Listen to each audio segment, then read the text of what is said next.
Okay, तो कल हमने 6 डिफरेंट सिग्नल्स एज्यूम किए। मिसाल के तौर पे कौन कौन से सिग्नल्स हमने लिए, उस्मान को सारा याद है। उस्मान कहता है कि जी एक सिग्नल ये था कि मैं शॉर्ट में अब लिखूंगा फाइनाइट और कॉजल सिस्टम था। डिस्क्रीट, सारे डिस्क्रीट है क्योंकि हम कंटिन्यूस में जा ही नहीं रहे। नंबर 2, फिर फाइनाइट था लेकिन एंटी कॉजल था, एंटी कॉजल सिस्टम या सिग्नल था। थर्ड हमने कहा इसका मतलब ये दोनों जो हैं ये यूनिलेटरल सिग्नल्स या सिस्टम थे। फिर हमने कहा कि तीसरा जो है that can be again a finite but it can be A non causal, और अगर ये नॉन कॉजल है तो इसका मतलब ये बायलेटरल है। और फिर हमने कहा कि इन तीनों में इस फाइनाइट की टर्म को अगर हम उड़ा दें तो it can become an infinite causal system, infinite causal system. It can be an infinite anti-causal system, and it can be an infinite non-causal system or a signal, whatever you call it. इसमें हमने ये पहले दो कल की class में study किए, M right? और हमने देखा कि अगर हम आपसे पूछें कि पहले से, हमने कहा कि इन 6 के 6, पहले मैं अगर एक और क्वेश्चन कर लूं, अयूब है किधर है जी? अयूब साहब, कि इसके अलावा कोई और सिग्नल, क्योंकि मैं फाइंड करना चाह रहा हूं इन तमाम 6 के 6 का एक्स ऑफ जी पहले, और एक्स ऑफ जी फाइंड करने के बाद मैं फाइंड करना चाहता हूं इनका आर ओ सी। क्या अयूब साहब समझते हैं कि इन 6 के अलावा भी कोई पॉसिबिलिटी है? कोई सिग्नल, कोई सिस्टम इनके अलावा भी हो सकता है?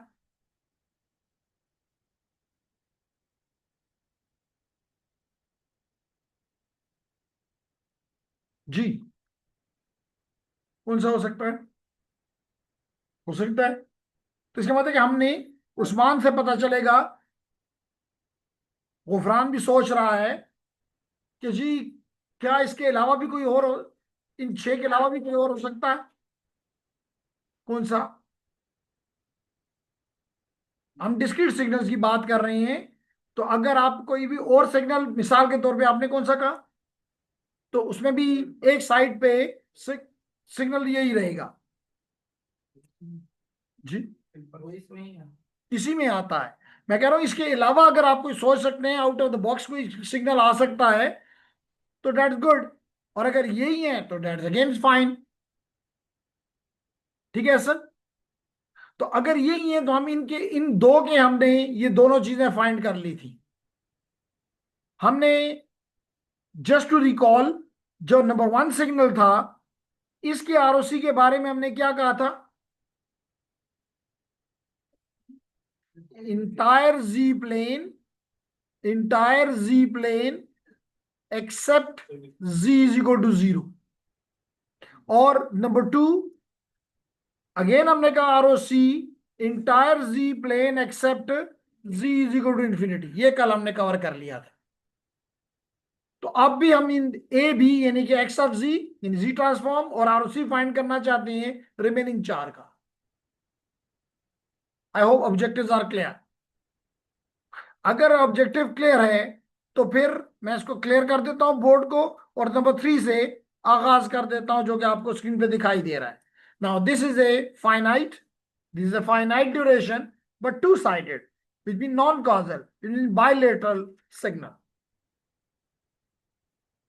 which is going from, maybe you may call it n minus 1 and you may call it n minus 1 with a negative.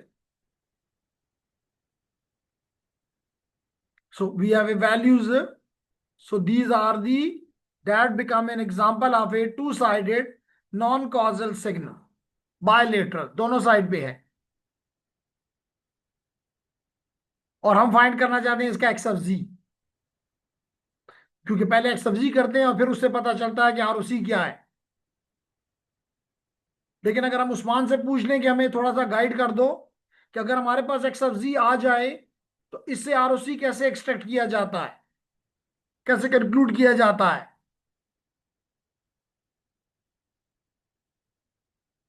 नहीं बताना। उस्मान कहता है मैं नहीं बताता, कहता है कि मेरा एक दोस्त क्लास में नहीं आता, उससे पूछें। उस्मान की मर्जी है जी, हमारा कोई कसूर नहीं। जी फिर बता दें आप ही। No idea. तो what will happen after 2 weeks then? तो हमने कहा चलें ऐसा ना बता दें, यानी कि जेड की वो वैल्यूज जिस पे एक्स ऑफ जी इंफिनिटी हो जाए वो आरओसी नहीं है, और जहां पे एक्स जी की वो वैल्यूज जो कि एक्स ऑफ जी को फाइनाइट बनाएं, फाइनाइट वैल्यू दें, दैट कंस्टिट्यूट द आरओसी। तो इसका मतलब एक्स ऑफ जी पे हमारा डिपेंड करता है कि आरओसी क्या होगा। ठीक है उस्मान, ये नो वाई में बताओ। कोई इसकी नहीं जी, मैं नहीं बताता, ये खुफिया बातें हैं, बस हमारे पास ही रहीं। तो आगे बढ़ते हैं जी। तो लेडीज एंड जेंटलमैन, अगर यही हमारा टॉपिक है तो फिर सॉरी, अगर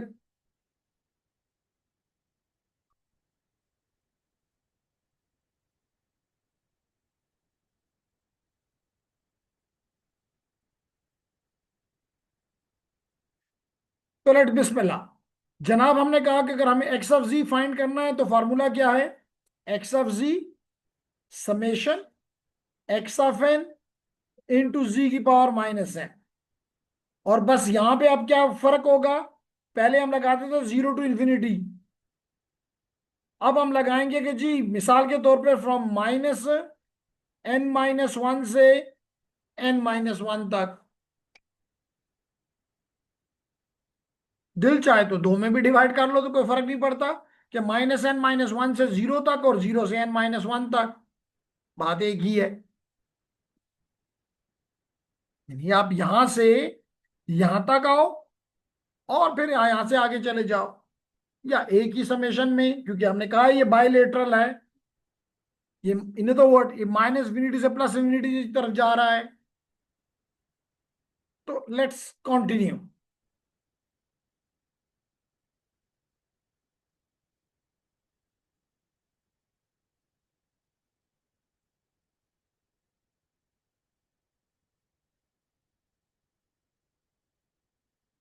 जी, तो हमने कहा कि हमारा सिग्नल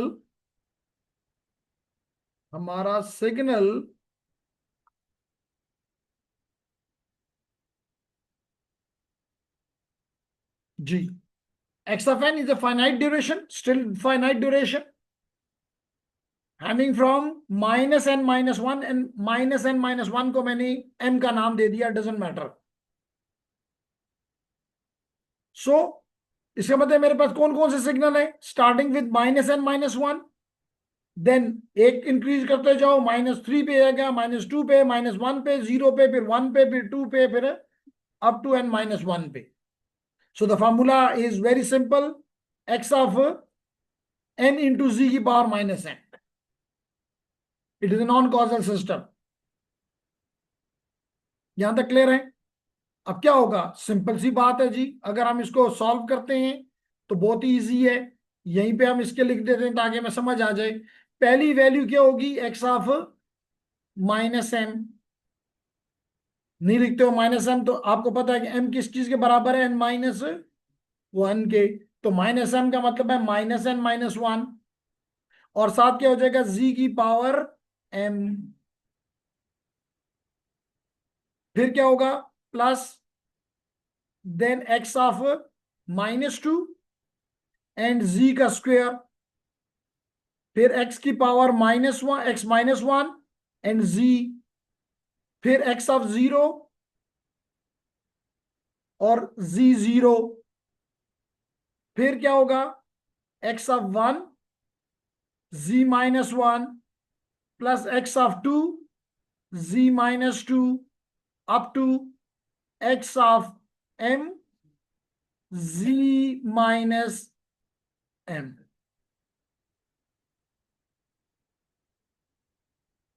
है कोई गलती? अगर गलती नहीं है तो मैं इसको, अगर आपकी इजाजत हो तो यूं लिख लूं, x(-m) z⁻m plus x(-2) z², x(-1) z, x(0) z नहीं, and then plus plus x(1), x(1) divide by z, x(2) divide by z², and so on up to x(m), which is n-1 as I showed, divided by z⁻m। तो यहां पे आपने find कर लिया क्या? x(z). क्या find कर लिया? x(z). अब मेरा क्वेश्चन ये है कि अगर x(z) फाइंड हो गया तो अगला हमारा स्टेप क्या है? हमने कहा कि हमारे दो स्टेप्स हैं आज के लिए। एक, हम x(z) फाइंड करना चाहते हैं, एक हम x(z) फाइंड करना चाहते हैं, और एक हम ROC फाइंड करना चाहते हैं, रीजन ऑफ कन्वर्जेंस फाइंड करना चाहते हैं। और हमने आंसर ये बताया कि वो z की वैल्यू जिस पे x(z) इंफिनिट हो जाए उसको निकाल दो। बाकी सारा कॉम्प्लेक्स प्लेन आपका आपका गुलाम, यानी आपका ROC। और फिर मेरा सवाल अगला ये होगा कि अगर ROC फाइंड करने का मुझे फायदा क्या है? उसी से तो एनालिसिस होगा, क्योंकि उसी के ऊपर पोल्स और जीरो रखूंगा, उसी के ऊपर पोल्स और जीरो रख के मालूम करूंगा कि सिस्टम स्टेबल है क्या अनस्टेबल है, कॉजल है कि नॉन कॉजल है, कौन सी फ्रीक्वेंसी को अलाउ करता है नहीं करता, सारी बातें तो वहीं पे होंगी। इसलिए तो हम ROC फाइंड कर रहे हैं। क्लियर होगी मेरी बात? तो लेडीज एंड जेंटलमैन, पहला जवाब आप दे दें, नाम भी बता दें कि अगर ये मेरा x(z) है, कोई ऐसी z की वैल्यू है जो कि इस एक्सप्रेशन को इंफिनिट बना दे, ऐसा कोई z की वैल्यू है जो कि इस बॉक्स में मैं डाल दूं, जो कि x(z) को क्या बना दे? इंफिनिटी बना दे। क्या? तो एक तो साइमा ने कहा कि अगर जीरो की वैल्यू पुट कर दो इस बॉक्स में, तो यहां पे वो कहती है अगर जीरो पुट करो, यहां पे जीरो पुट करो, यहां पे जीरो पुट करो, तो ये anything divide by zero will become infinity. यही कहा ना? किस बात पे कंफ्यूज हो? बोल भी दिया और फिर कंफ्यूज भी हो।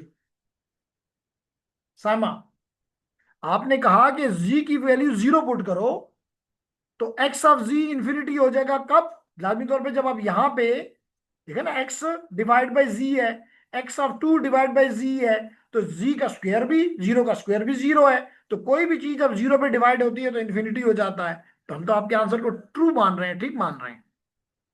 क्या आपने हमें हेल्प आउट किया? Thank you for that.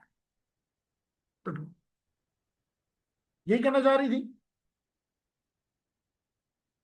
चलें जी, एक आंसर इधर से भी आ जाए। दूसरा आपने कहा इंफिनिटी डाल दो। तो अगर देखें यहां पे, अगर आपके x की वैल्यू, z की वैल्यू इंफिनिटी है, तो इंफिनिटी की पावर कुछ भी है, इंफिनिटी। अगर यहां पे इंफिनिटी का स्क्वायर है तो इंफिनिटी, यहां पे भी इंफिनिटी, इंटू दिस इंफिनिटी। यानी ये दो वैल्यूज ऐसी हैं जो कि x(z) को क्या बनाती हैं? इंफिनिटी बनाती हैं। बाकी ऐसी और कोई वैल्यू हमारी नजर नहीं आ रही। जब नहीं आ रही तो हमने कहा कि हम क्या करते हैं, अब अगले पेज पे जाते हैं।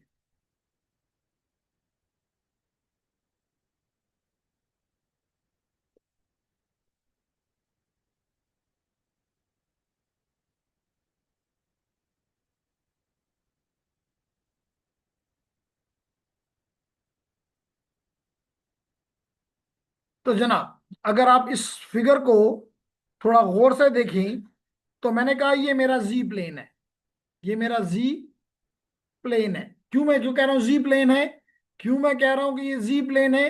क्योंकि जी प्लेन कॉम्प्लेक्स प्लेन होता है, और कॉम्प्लेक्स प्लेन में रियल और इमेजिनरी होते हैं वैल्यू। अब मैंने कहा कि सारा का सारा जी प्लेन मेरी खिदमत के लिए हाजिर है, मां सिवाय जी इज इक्वल टू, साइमा ने कहा जी इज इक्वल टू 0, और एसएन ने कहा जी इज इक्वल टू इन्फिनिटी। कहते हैं ये दो वैल्यू निकाल दो, बाकी सारा प्लेन जो है वो आपके लिए हाजिर है।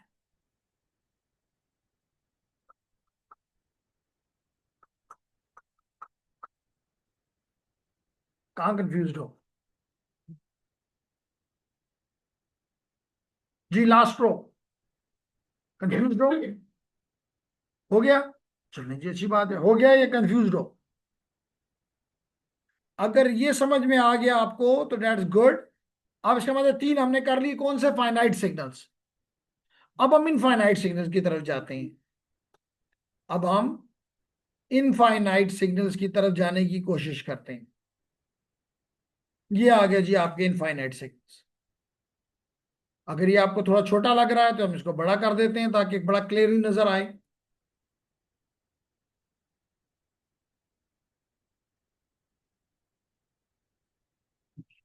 अब बताओ, क्या ये जो कुछ यहां लिखा है उसके मुताबिक?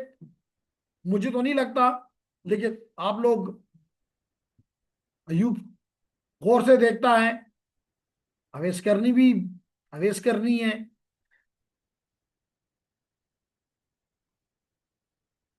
तो क्या ख्याल है, is it a infinite duration right sided causal signal or not? Yes, it is an infinite, क्योंकि आगे आपको ये डॉट्स नजर आ रहे हैं, तो it is not a finite signal. Let it be that this x of n signal is determined by, represented by r की power n, where definitely n value is greater or equal to, इसका मतलब for the negative values of n the signal does not exist। Clear हो गया?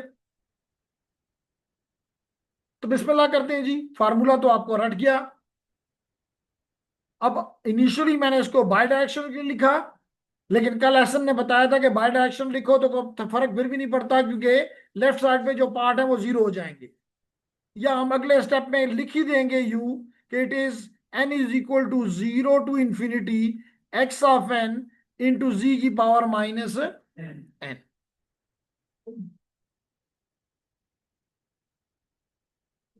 Got it?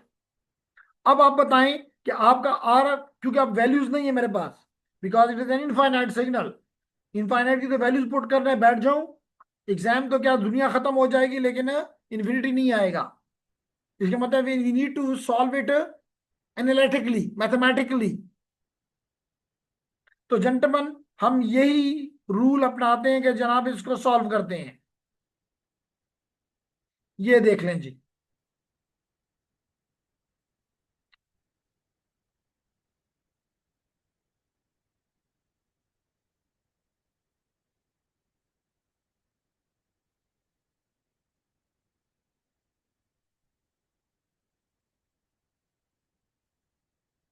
चलें यहां तक आते हैं पहले। तो जनाब आपने खुद कहा कि मेरा एक्स ऑफ एन किसके बराबर है? आर ऑफ एन के, आर की पावर एन के, और जी की पावर माइनस एन। क्या मैं इसको यूं लिख सकता हूं? समेशन आर जी -1 की पावर एन। सिंपल। आर के आर एन के एन, सिर्फ एन भी लिख सकते हैं आर। मैं आप ये कहना चाहते हैं सिर्फ मैं एन लिख दूं, ये कहना चाहते हैं? Is it? समीशन है, मतलब assumption कर रहे हैं। कुछ भी द रीजन इज कि अगर मैं इसको, द रीजन इज क्योंकि अगर मैं जा रहा हूं जीरो से इंफिनिटी पे, जवाब खुद ही दो, सोच लो। 30 second and to think about. पहले सवाल का जवाब भी नहीं लाए थे, याद है? जो कहा था अगले दिन दूंगा।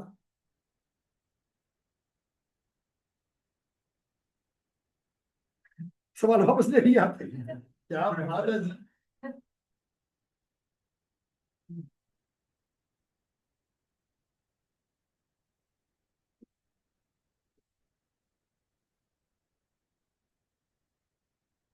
जी, हो गया जवाब के जवाब दूं? दे दें, चलें जी, मान लेते हैं। अगर मैं ये एन कह दूं तो इसका मतलब 1 पे 0 पे 0, 1 पे 1, 2 पे 2, 3 पे 3, 4 पे 4, इन्फिनिटी पे इन्फिनिटी। सम कर लोगे? आर ऑफ एन में जब हम जाएंगे तो हम एज्यूम आर की वैल्यू को हम एज्यूम करेंगे। अभी आपको इस पे क्लियर करूंगा कि आर की वैल्यू लेटर 0.5 है। तो ये infinite और ये सम नहीं हो सकती ना। नहीं नहीं, खत्म इसलिए खत्म ही हो जाएगा तो इन्फिनिटी तक जाएगा नहीं। मिसाल के तौर पे मैं कह रहा हूं कि आर की वैल्यू एन मैंने ये लिया ना, and I am taking R की वैल्यू इज 0.5 की पावर एन। एग्रीड ना? जब ये पावर 0 होगी तो ये 1 होगा, स्टार्टिंग विद 1। जब ये 1 होगा तो 0.5 हो जाएगा, 2 होगा तो 0.25 हो जाएगा, 3 होगा तो 0.125 हो जाएगा, और एक बड़ी वैल्यू होगी तो अप्रोक्सीमेटली मर जाएगा। तो ये समय बल है। अगर आपकी एग्जांपल लूं तो समय बल नहीं रहेगा। इसका मतलब इसका जी ट्रांसफॉर्म एग्जिस्ट नहीं कर दिया आंसर। चलें जी, तो आप अपना जवाब वापस ना, सवाल वापस ना लें, हम आपको जवाब देते हैं। तो जनाबे वाला, आई गो बैक। तो जनाब, तो इसलिए मैंने लिख दिया आर जी माइनस वन, आर जी माइनस वन की power n. Now this is like, if you, summation भी है, if you look at here c की power n, let it be. ना, दिस इज ए, जैसे कि आपने खुद कहा, सी की पावर 0, सी की पावर 1, सी की स्क्वायर, सी का cube and so on. It is infinite sequence, it is a geometric series, it is a geometric series, and the form, and it is a geometric series, but infinite geometric series, and the form the, and this is the formula, 1 divided by 1 minus common ratio. May I write it CR, common ratio? तो C2 divide by C1 करूं तो C, C3 divide by C2 करूं तो C। इसका मतलब है कि यहां मेरी C की वैल्यू क्या है? R ji minus 1। So ladies and gentlemen, यहां मैंने यही फार्मूला इस्तेमाल करके कहा कि this is equal to 1 minus R ji minus, और फिर एसन के सवाल को मैंने यहाँ पे खूब दोबारा लिखा कि जनाब मैंने कहा आर जी माइनस वन का एम्पलीट्यूड इज लेस देन 1, जो कि मैं एन के साथ ये लिख नहीं सकता था।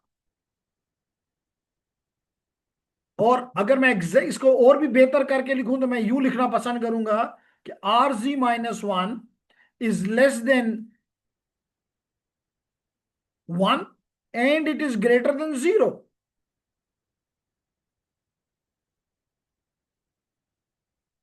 क्यों ऐसा?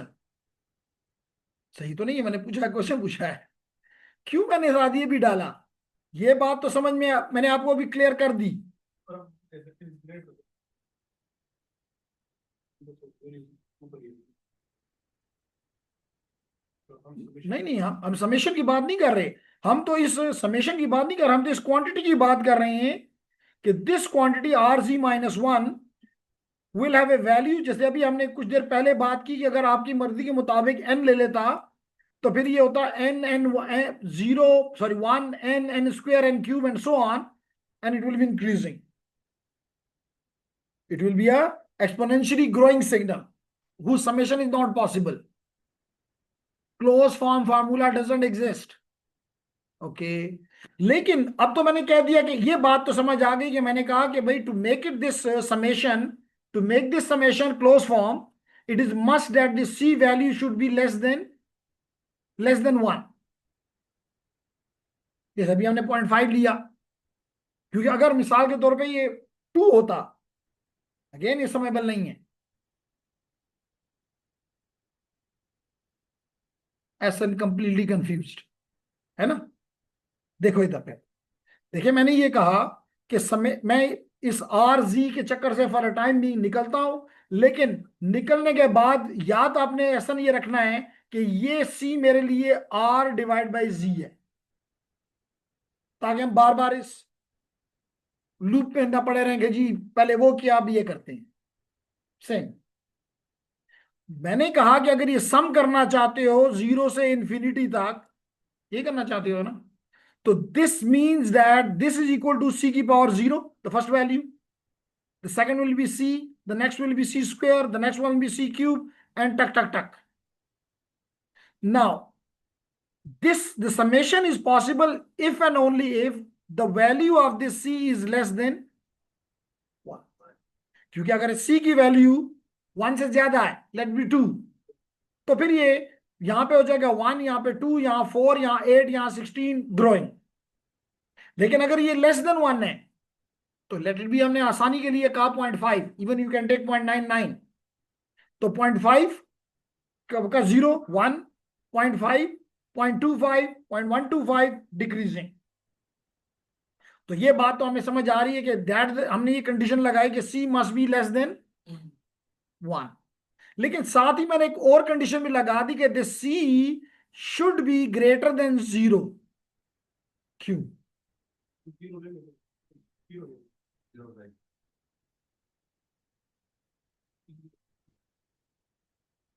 अगेन मैं कंफ्यूज नहीं करना चाह रहा, जो कि आप हुए हुए हैं। आप ये कह रहे हैं कि इंडेक्स जीरो, नेगेटिव में इंडेक्सेस जीरो है, वैल्यू जीरो है। मैं कह रहा हूं मैं तो सी की वैल्यू की बात कर रहा हूं, सी की, इसके साथ तो सी का कोई तल्लुक नहीं है, इसके साथ तो कोई तल्लुक इसका नहीं है, ये तो कुछ भी वैल्यू ले सकता है। मैंने कहा कि the amplitude of c is less than 1, that's right, but साथ ही कह रहा हूं कि this amplitude of c must be greater than 0 as well. जी क्या क्या फिर बोलो, नाम बताओ। हफ्जा ने जवाब ये दिया कि क्योंकि एम्पलीट्यूड है, तो अगर आप 0 से कम जाते हो तो नेगेटिव में जाओगे, लेट करो -1, -2 समथिंग, एम्पलीट्यूड लोगे तो क्या हो जाएगा, पॉजिटिव हो जाएगा, और पॉजिटिव के स्क्वायर क्यूब्स करोगे, सिर्फ स्क्वायर नहीं, क्यूब्स करोगे, 4 करोगे, 5 करोगे, it will be again increasing. ये तो कह रहा हूं ना कि जो नेगेटिव वैल्यू वो पॉजिटिव हो जाएगी, और उनके स्क्वायर्स और क्यूब्स बढ़ना शुरू हो जाएंगे, इसलिए उसके नेगेटिव वैल्यूज भी अफसा कह रही है लेने की इजाजत नहीं है। क्लियर हो गया? मैथ्स बोलता है, सिर्फ सुनने वाले के लिए कान होने चाहिए। तो वापस आए जी।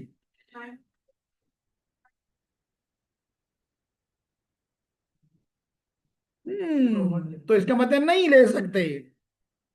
वो ये कह रहा है कि ये 0 है ना, ग्रेटर देन 0, यानी कि यहां इसका मतलब वो कहना ये चाह रहा है कि 0 से 1 के दरमियान में लो, और इसके इधर मत लो।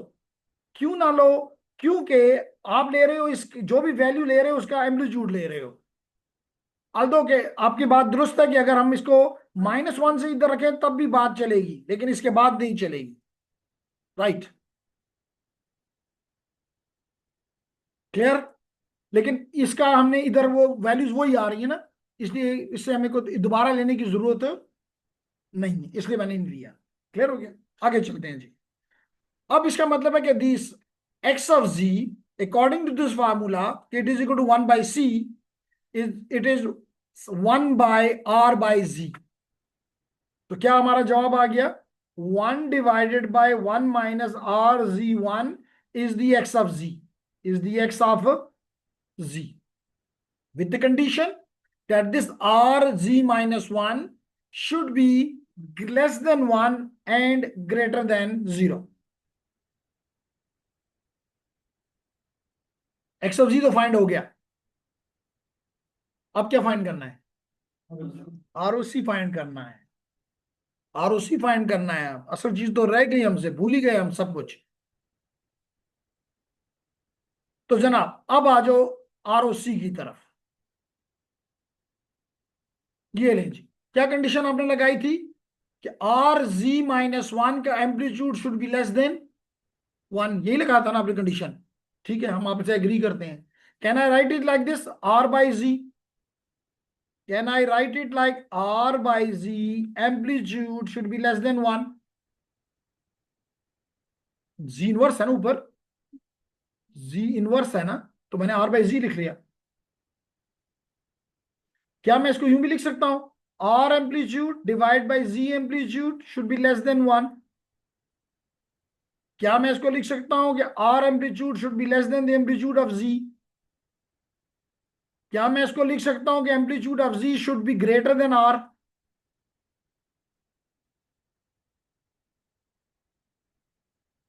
लिख सकता हूं। अगर ये सारी बातें लिख सकता हूं तो जिंदगी आसान हो गई। इसका मतलब ये हुआ कि अगर R क्या है, कोई वैल्यू, कोई भी वैल्यू कहीं भी हो सकती है, इसका मतलब R is forming a circle for me with a radius R. In the Z plane, R can be here, R can be here, R can be here.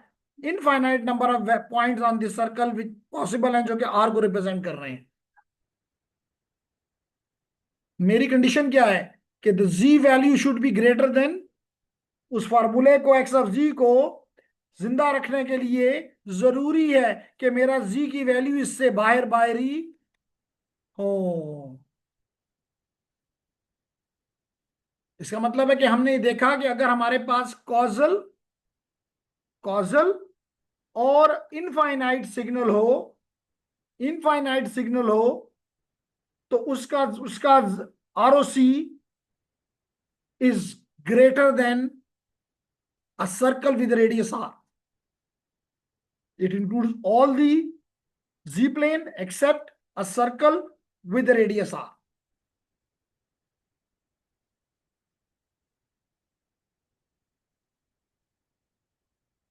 Clear? फिर क्या है, नेक्स्ट क्या है? अगर ये कॉजल था, योर नेम, निदा कहती है एंटी कॉजल तो नहीं किया ना, ये आपका सवाल है। निदा कहती है कि कॉजल तो कर दिया, इनफाइनाइट सिग्नल यानी कॉजल इनफाइनाइट तो कर दिया, तो फिर एंटी कॉजल भी करके दिखाओ, एंटी कॉजल इनफाइनाइट सिग्नल भी करके दिखाओ। बात तो ठीक है निदा की, क्यों गुफरान? ठीक है, तो दोनों ने यही सवाल उठाया तो हम इनका जवाब भी मजबूरतन देना पड़ेगा। तो ये आ गया जी आपका, क्या यही यही डायग्राम बनता है? जीरो पे कोई भी है, -1 पे भी है, -2 पे भी है, -3 पे भी है, और आगे टक टक टक है, इसका मतलब इनफाइनाइट तक जा रहा है। इसका मतलब कि the value of n is less than or equal to 0, anti causal system. ठीक, okay, let's start. Very simple, very easy to understand. देख लें जी, अगेन हमने कहा कि जनाब हमारा x of n again r of n के बराबर है, और एन की वैल्यू जो है अब पहले ग्रेटर और इक्वल टू 0 थी, अब less than or equal to 0 है।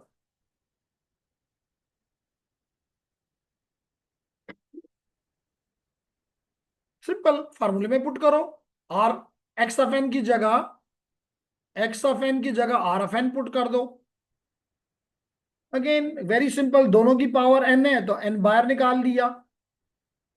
और अब हम कहां से कहां तक कर रहे हैं, 0 से -इंफिनिटी तक, 0 से -इंफिनिटी तक, और यहां पे है RZ-1 की पावर n।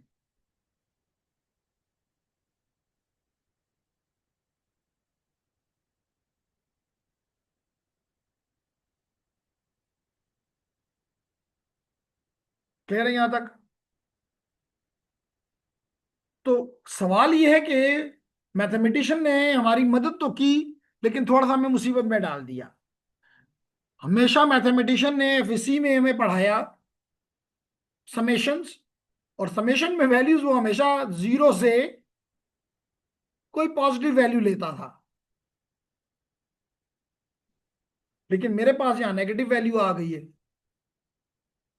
0 टू 0, फिर -1, फिर -2, फिर -3, फिर -4, up to minus infinity. Minus infinity को -∞ बिल्कुल लिख सकते हैं, कोई गलत नहीं है। गुफरान ने कहा कि अगर यही चीज हम कहते हैं कि कंटिन्यूस में और डिस्क्रीट में ये फर्क है कि कंटिन्यूस में आप उलट नहीं सकते, इंटीग्रेशन होती है और जब उलटते हो तो माइनस साइन लगता है, लेकिन डर इसमें हम समेशन में अगर उलट दें तो कोई मसला नहीं है।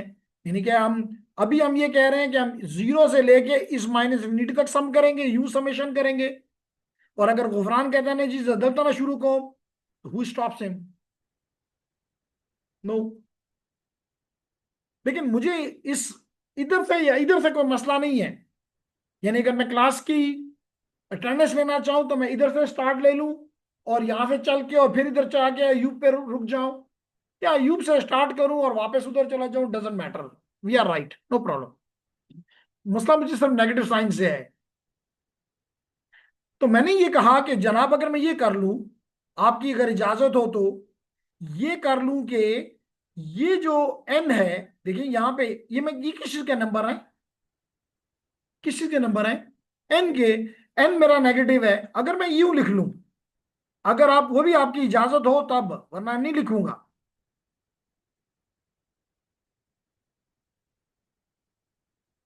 एन अंदर ही जाना है ना, तो मैं वहां एन ले जाता हूं। अपने फार्मूले को मैंने मैथमेटिशियन की जो पॉइंट था वो मैंने रिमूव कर दिया। Now I am summing from zero to infinity. अब अगर मुझे यहां इन तंग कर रहा है कि अभी नेगेटिव हो गया इशान, ये क्या हो गया है? तो मैंने कहा फिर मैं भी तो आखिर इंजीनियर हूं, मैं ये माइनस साइन अंदर ले जाता हूं। तो आर की पावर -1 जी की power n, exactly same formula आपने लिए बना लिया कि जीरो टू इंफिनिटी कुछ भी चीज की पावर एन। यही तो हम प्रीवियस एग्जांपल में कर रहे थे, सिर्फ हमने थोड़ा सा मैथ में अपना ट्रिक्स लगाई, बाकी तो कुछ भी नहीं किया। क्लियर हो गया? Ladies and gentleman, now it is simple, it is simple summation sum value c की power n which is equal to 1 divided by 1 minus c, and what is c? Z divided by r. What is c in this case? Z divided by r.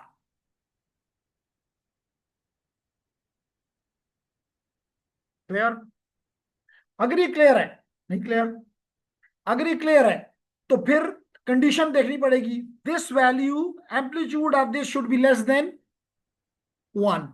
कोई पुरानी बात कि the amplitude of z divided by r should be less than 1 and greater or equal, although इसके साथ मेरा कोई इतना वास्ता नहीं, मैं इसी को देखता हूं। इसका मतलब है कि आपने ये समेशन की वैल्यू पुट करके एक्स ऑफ जी तो फाइंड कर लिया, एक्स ऑफ जी तो फाइंड कर लिया। It is 1 divide by 1 minus c which is equal to 1 divide by 1 minus z divide by R. क्यों नहीं था? गलत है ना? गलत है ना? सही है निदा ने स्टैंप लगा दी, कहती नहीं जी ठीक है, आगे बढ़ो। इसका मतलब ये हुआ, इसका मतलब ये हुआ लेडीज एंड जेंटलमैन,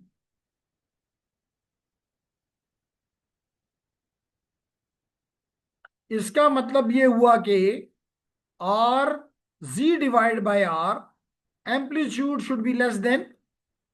इसका मतलब है अगर आपकी इजाजत हो तो मैं यूं भी लिख लूं तो कोई गलती नहीं है, और अगर आपकी इजाजत फर्दर भी चलती रहे तो ये भी लिख सकता हूं। यानी कि अगर हम चाहते, ये क्यों हमने सी की वैल्यू को क्यों हमने लेस देन 1 कहा है? To make the signal, to make the value of x of z finite, to make the value of x of z finite, क्योंकि यार उसी की यही डेफिनेशन है। इससे अब क्या क्या सामना क्या आया? चलें ये सवाल जो है वो हम एसन को दे देते हैं। एसन, इस जी प्लेन में इसका आरओसी बता दो। यूनिट सर्कल यूनिट सर्कल की तो कोई कंडीशन हमने रखी ही नहीं, का रेडियस r हो। तो इसका मतलब यह है कि कोई भी एक आर रेडियस हो तो जी की वैल्यू इस आर से क्या होनी चाहिए? कम। इसका मतलब है कि विद इन दिस, ये आर है और इसके बाहर नहीं है हमारा आरओसी। इसका मतलब ये जो शेडेड एरिया है, दिस कंस्टिट्यूट योर आरओसी। कितना आसान है। हम तो शुरू से, सेमेस्टर के शुरू से कह रहे थे मैथ्स बोलता है, उस्मान मानता ही नहीं है।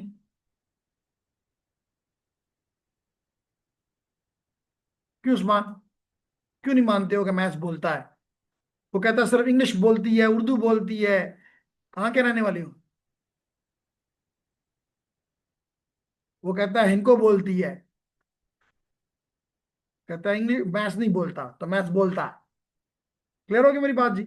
तो ये हमने कौन सा कर लिया, नंबर फिफ्थ। तो फिर सिक्स भी कर लेते हैं, ताकि ये गम ना हो, ये डर ना हो कि हमने नहीं किया।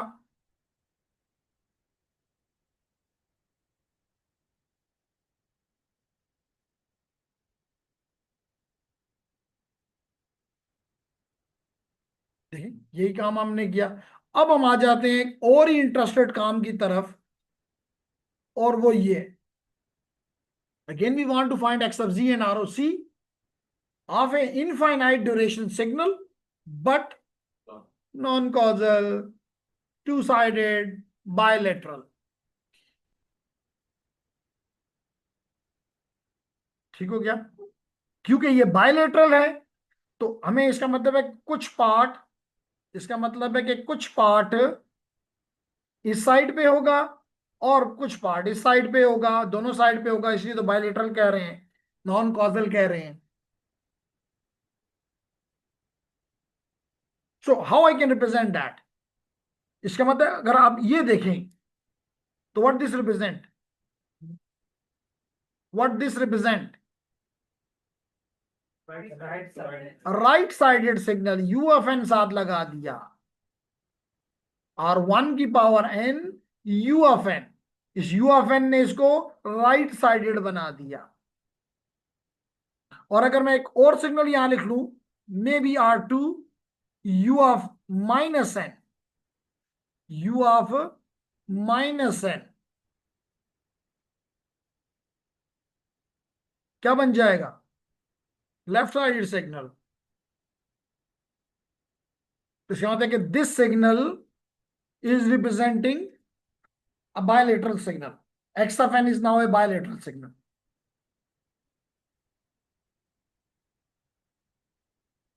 नहीं मानना कि मानती है? नाम क्या है? कायनात। ठीक है गुफरान? तो जनाब, अब आपका जी ट्रांसफॉर्म का फॉर्मूला क्या होगा?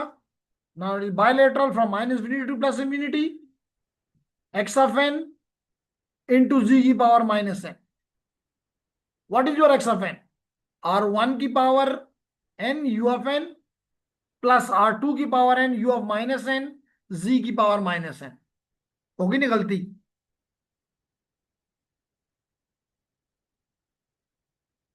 अवेश कह रहा है कि जी हाँ गलती तो हो गई है। हो गई गलती? क्यों जी? अवेश के साथ कौन बैठा हुआ है? मुशाहिद हुसैन। नहीं खैर, ये मुशाहिद हुसैन कहते हैं, बड़ा बड़ा बड़ा बड़ा नाम लगता है ना, बड़ा सहाफी, इंटेलेक्चुअल। ठीक है मुशाहिद हुसैन। तो जनाब ये जी की पावर इसके साथ भी जाएगी, और ये जी की पावर एन इसके साथ भी जाएगी, इसमें तो कोई शक हमें नहीं है। तो it will become r one की power n u of n z minus n, plus r two की power n u of minus n z की पावर माइनस एन। बस यही किया, और क्या करना है मुझे? सिंपल है, बिल्कुल ठीक कहा आपने।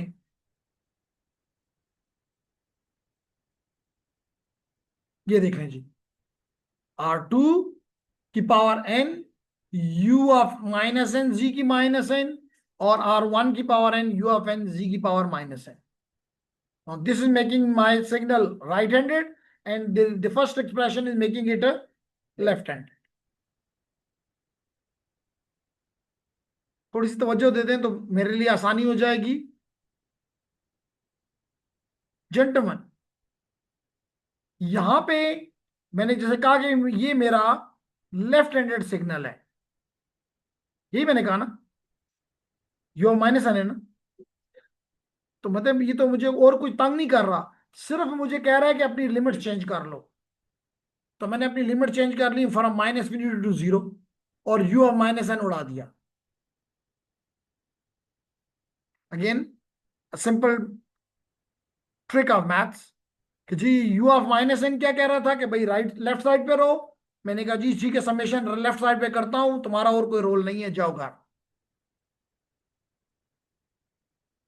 फिर इसी तरह मैंने राइट साइडेड सिग्नल को क्या कहा, ये यू ऑफ एन को उड़ाने के लिए मैंने कहा जीरो से इन्फिनिटी कर लेता हूं, जीरो से इन्फिनिटी कर लेता हूं समेशन।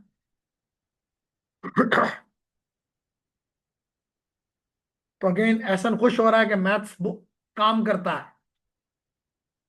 काश मैं, वो सोच रहा है कि काश मैं क्लास 5 से ही मैथ सीखना शुरू कर देता।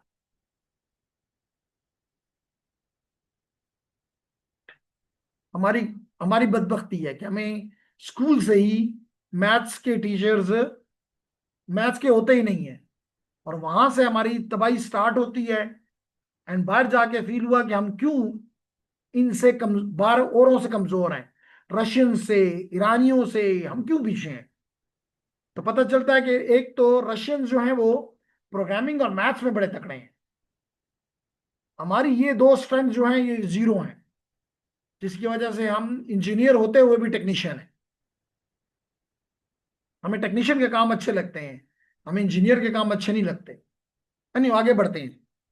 तो जनाब यहां तक तो हम इस बात को एग्री कर गए। अब अगेन वही ट्रिक जो हमने पीछे खेली है, R2 भी है, जी भी है, इनको मैं रख देता हूं अंदर और एन ऊपर ले जाता हूं। यहां भी कोई मसला नहीं है, R1 है, Z1 है, और पावर इस दोनों की एन थी, मैंने बाहर ले ली। ठीक है यू, ठीक है। अब मैं यहां पे थोड़ी सी ट्रिक करूंगा, क्योंकि अगेन मेरे लिमिट्स में थोड़ा सा मुझे तकलीफ हो रही है, जीरो टू इन्फिनिटी है, माइनस इन्फिनिटी है।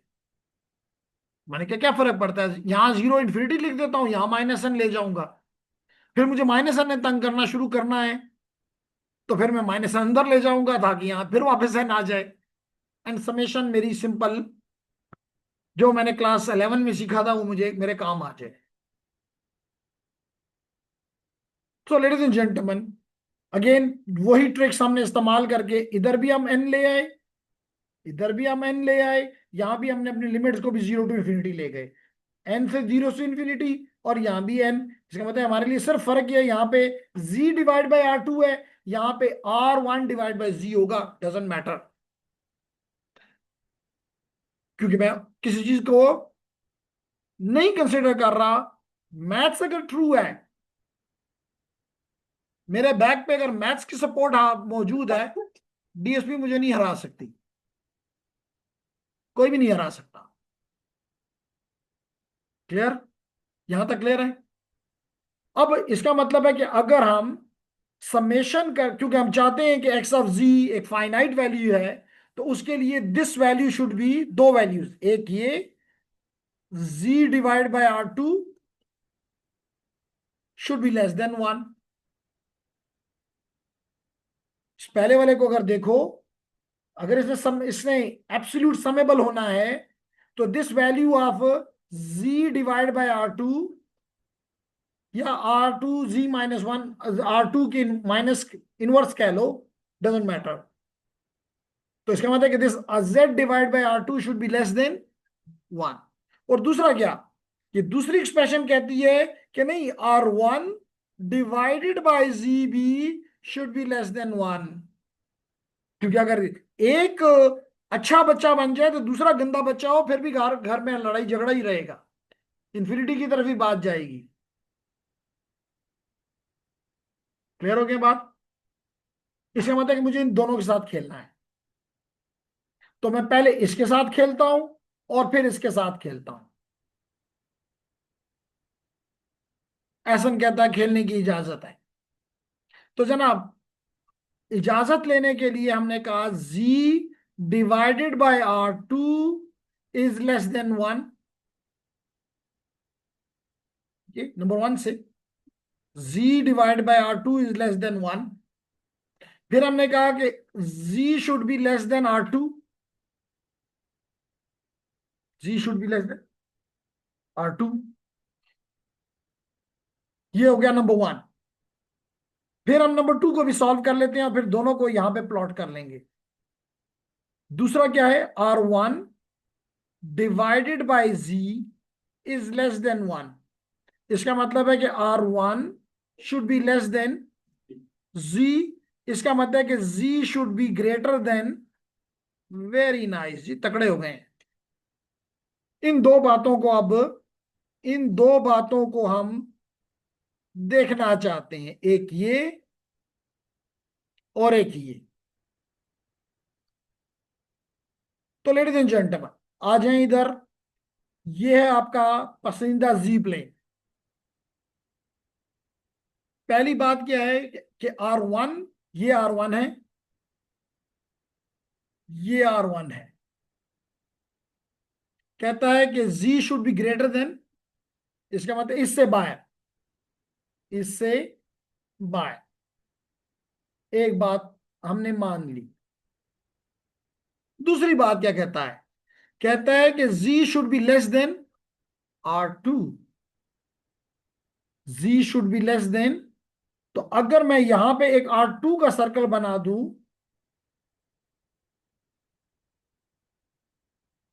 बन गया। तो इस R2 से z should be less then R2। इसका मतलब है कि अगर मैं इसको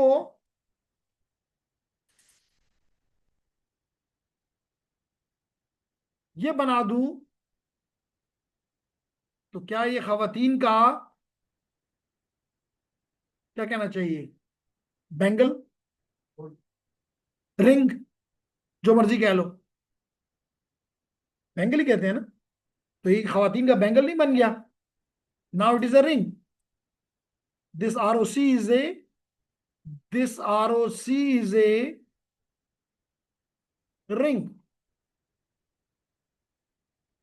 हर वो वैल्यू z की जो कि R1 से ज्यादा और R2 से कम होगी, that will make my system stable, that will make that will be part of the ROC।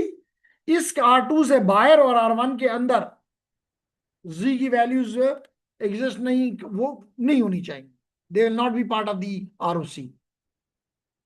तो यूं पता चला कि जो दोनों साइड पे हो, जो दोनों साइड पे हो, तो उसके लिए ठीक है, आपने तीन पहले कॉजल देखा। हमने कहा कॉजल के केस में और कोई भी सर्कल से बाहर। फिर जब एंटी कॉजल हुआ, हमने कहा नहीं, उस सर्कल के अंदर।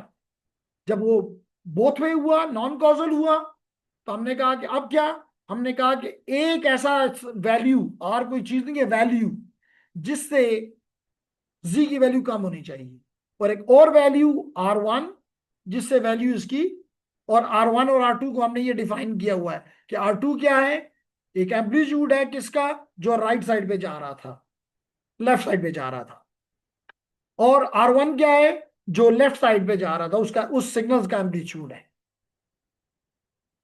Is it clear? तो ये 6 बातें आपने याद रखनी है, और इस याद की बेस के ऊपर हम अगली क्लास में इंशाल्लाह ताला we will be starting with the, या थोड़ा सा गपशप लगा भी सकते हैं कि जी why not we should be talking about the properties of z transform. लेकिन प्रॉपर्टीज से ज्यादा मेरे लिए कि आप इनके प्रॉब्लम्स को, लेकिन ये 4 प्रॉपर्टीज जल्दी से निकाल लेंगे, नॉट एन इशू। ठीक है, आपके दिमाग में इस वीक की दोनों क्लासें हो गई, तो फिर आप तो अगले वीक में आएंगे। चलिए ठीक है।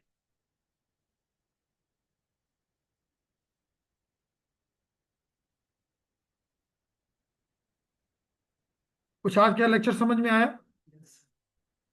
तो इट इज इंपॉर्टेंट कि घर जाके भी इसको रिवाइज करें, और आसान यह है कि इस वीडियो से इसको दोबारा देखें ताकि इट शुड बी क्लियर।